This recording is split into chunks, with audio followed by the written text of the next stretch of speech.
Isini yuhoraho hamwe n'ibirimo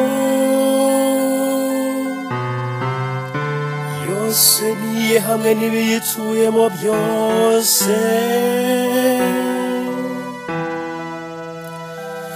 niwe wayitendetse hejuru y'inyanja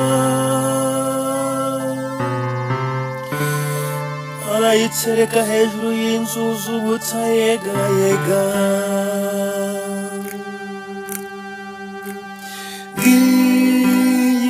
imbaga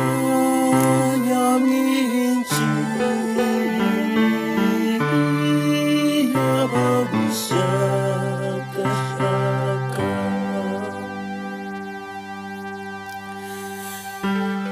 ninde uzazamuka ku musozi w'Uhoraho maze agahagarara ahantu hatagatifu ufite ibiganza biracumura n'umutima usukuye ntanarikiye na busa ibintu by'amahomvu ngiyi imbaga nyamwinshi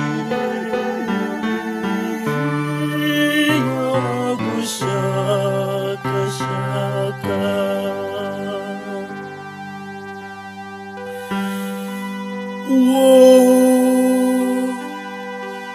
azabona umugisha w'Uhoraho n'ubutungane bukomoka ku Mana Umukiza we bene abo nibo bagize ubwoko bw'abamushaka bagashakashaka uruhanga rwawe Mana ya Yakobo ngiyi imbaga